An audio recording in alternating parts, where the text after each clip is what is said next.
There was a point in my life when I hated America. When I was out of high school, I joined the Army, became an airborne ranger, served uh, my country well. I loved America, got to college, got into politics, was a Republican, did all these things until I got deeply into politics and I saw exactly how corrupt it was.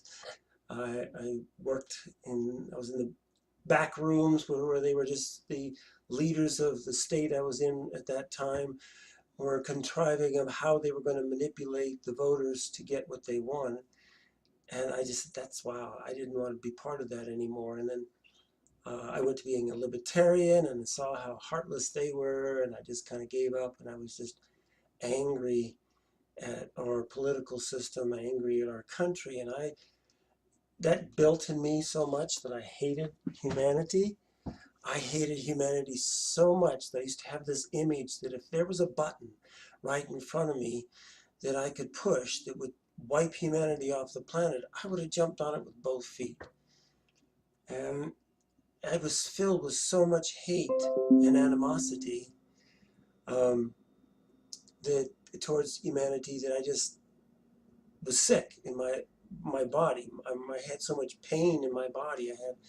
Went to the doctors and I said, "Well, what's wrong? I've got this pain." And the doctor said, "Well, it sounds like it's your nerves." And I go, "There's nothing wrong with my nerves." And of course, obviously they were right.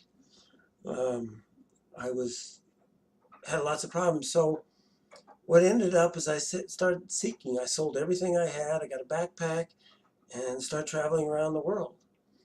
And I went to lots of different countries. And I started getting people, I'd meet people just laying there on the beaches in Tahiti and stuff like that, and the Tahitian change. People give me books, and I go, okay, this has got some interesting things. And as I got around the world, I spent 6 months alone in India, traveling around, and that was such an experience.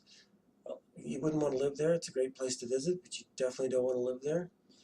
And I eventually came home. I had lost like 80 pounds or something all my traveling. I was really skinny, maybe about closer to 60 pounds.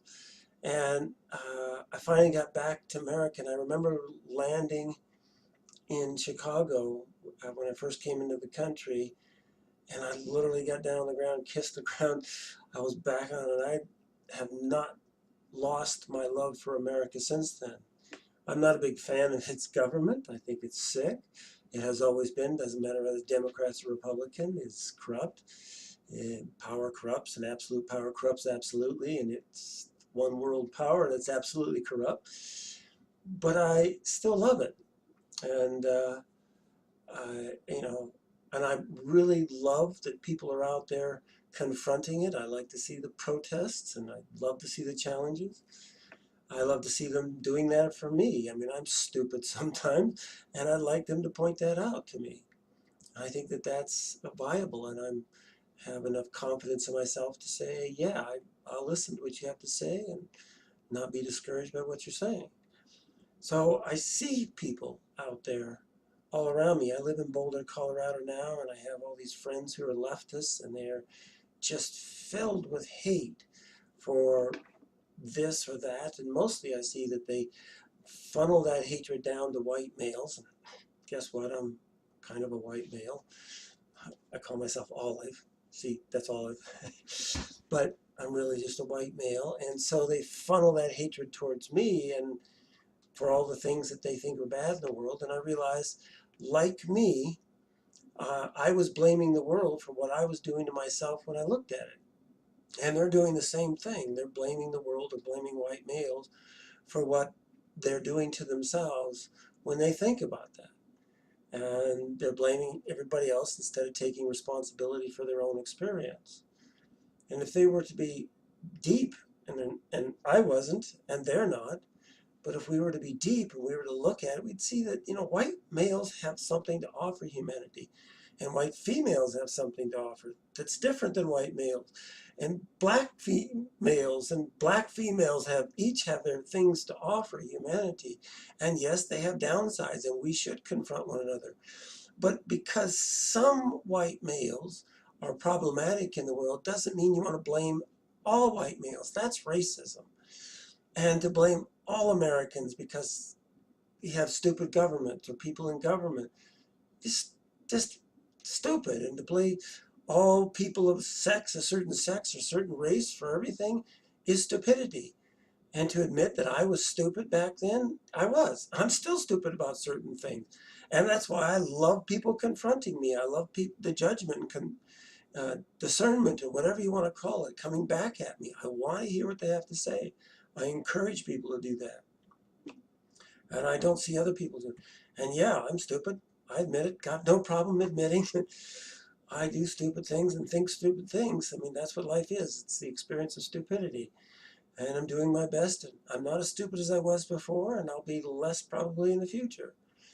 But at least I'm smart enough to recognize that hate doesn't work for me anymore, and that I don't want to hate. And so I'm going to find some truth that's going to set me free to love whatever it is. I remember right after the election of Trump, I was very upset. And in 24 hours I was upset, and then I realized, bingo, look at what I'm doing to myself. I was miserable. And so that's when I got smart. And I said, I don't want to. He's going to be there for at least 4 years. I don't want to beat myself up with hatred or animosity towards him. So I'm going to find good things about him, and I'm going to find a way to enjoy and love him. Even if I think he's stupid or emotional intelligent, he probably has some level of intellectual intelligence, but emotionally he's seriously handicapped. About as much as the left-wing nuts and the right-wing nuts are. So I don't see him as any different than the left-wing nuts and the right-wing nuts. I still enjoy them all, and I'm glad they're there, and I get to, I don't, when I see Trump on the radio or on TV or something, or on the internet, and he's just being unbelievably stupid and saying and doing stupid things, I just choose to enjoy it because I want that joy. That's what my enlightenment was to remind me that that's what I want, is to appreciate and enjoy and what life is offering. And now I'm smart enough to remember that and practice that. So that's why I used to hate America, but now I love it. And I love Russia too, and China, and Cuba, and England, and Mexico, and everybody else, because that's what I want to do. I love to love, so I'm going to choose to love everything. Thank you for listening, and I love your comments, please. And criticize me all the hell. I love that.